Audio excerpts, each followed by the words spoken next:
children were born, did you imagine what they'd be like? I know I did. I laid out a smorgasbord of family traits and I handpicked the best of them.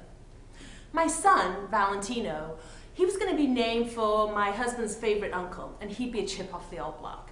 He'd have his daddy's good looks, the profile of an Aztec prince, paired with Grandma Tilly's curiosity and Grandpa Aureliano's piercing green eyes. I pictured my Valentino to be charismatic and creative. He'd love art and music, and of course he'd love his mother. My daughter, naturally, she'd take after my side of the family. Sophia would be named from my dad's mother, and she'd inherit her spirit of generosity and her survival instinct. I could picture my Sophia to be absolutely beautiful. I'm sure you'll understand that. I know every mother thinks that her children are perfect, and why wouldn't they be? Does any mother really imagine her children any other way? But here's the thing, my children are perfect. Valentino and Sophia never got the chance to be anything but perfect because they never existed anywhere but in my imagination. I was 38 years old and 4 years into trying to conceive my children when my doctor pulled out a notebook and drew a lopsided oval. Imagine this is your ovary, he said. You have one producing follicle. Just takes one, I thought, but the doctor looked at the wall just past my eyes and I could tell that this news wasn't going to be good. He explained what was going on in perfectly logical, unsentimental doctor speak, I assume, but what I heard was something like this. A normal ovary has 6 to 10 good follicles, but you have a mumbo-jumbo, icky-sticky, messed up inside bits itis, so you have a snowflake's chance in hell of ever having a baby. Well, the actual math worked out more like this. Jose, that's my husband, plus Lisa, that's me, all to the power of love equals big fat nothing, no baby to infinity. Jose plus Lisa times IVF times unknown X equals approximately 25% chance of conception.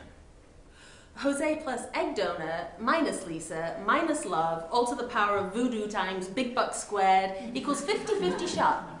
Maybe baby, maybe not.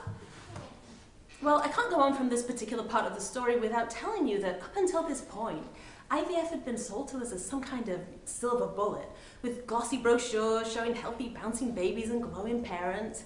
There'd been no mention of the outrageous expense or the painful injections, or the emotional toll of the round after round of hope, expectation, and disappointment. We'd simply been told, it'll all be worth it when you get your baby. Now, I'm sure this doctor expected us to say, where do we sign? But a 25% success rate is not what I consider a silver bullet. And a 50-50 shot just wasn't enough for me to bet my money, my body, and my heart on. So he said, no thank you, and left. There's a lot more to this story, of course, but I haven't had quite enough wine yet tonight to spill all the ugly details, or to answer some of the questions that might be bobbing around in your heads right now, like why we didn't just use a surrogate or donor eggs, or why we didn't adopt when there are so many unwanted children in the world. Suffice to say that my husband and I, armed with information from every possible source, examined all the avenues open to us, and in the end we made a choice.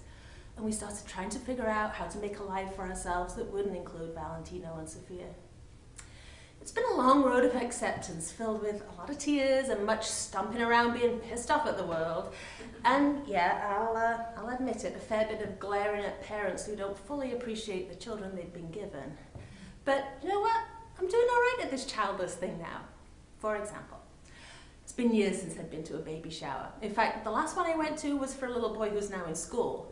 I've sent gifts and I visited every friend's newborn, but I just couldn't face all that, comparing pregnant bellies and passing around those impossibly tiny onesies, or that one person who would smile at me and say, it's your turn next. I knew I'd just end up hyperventilating in the bathroom again. But I'm ready now. The next time I'm invited, I'm going. I will take a thoughtful gift for the mother-to-be and a good bottle of wine for myself. And I'll line up to guess the diaper contents with the best of them. And when one of those sharing mothers starts telling the story about the mucus plug and the neighbor's Jack Russell Terrier, I will make a beeline for the kitchen and make myself useful loading the dishwasher, because I really don't have anything to contribute to that conversation. But if a stressed out but well-meaning mom tells me, oh, you wouldn't understand, you don't have kids, I will grit my teeth and I will try to put myself in her shoes. I'll suggest that maybe because I'm not entrenched in the child-rearing wars, I could offer a different perspective.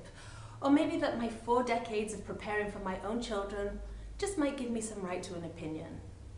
Look, I know motherhood is hard, so I will try to be compassionate. But that's not to say that I won't mention the 8 blissful hours of sleep I got last night. Or how Jose and I can't quite decide whether our vacation this year should be the chateaus and wineries of Bordeaux or a yacht tour of Tibet. Being childless isn't all sad stories of broken hearts, But when that same mother tells me how perfect her children are, I'll just smile and nod, because I know that mine are perfect too. My daughter, Sophia, is whip smart and beautiful. She has never once slammed a door and yelled that she hates me. And my son, my Valentino, he's just so handsome with those gorgeous green eyes, and oh, how he adores his mother. I know every mother thinks that her children are perfect, but in here and in here, mine really are, and they always will be.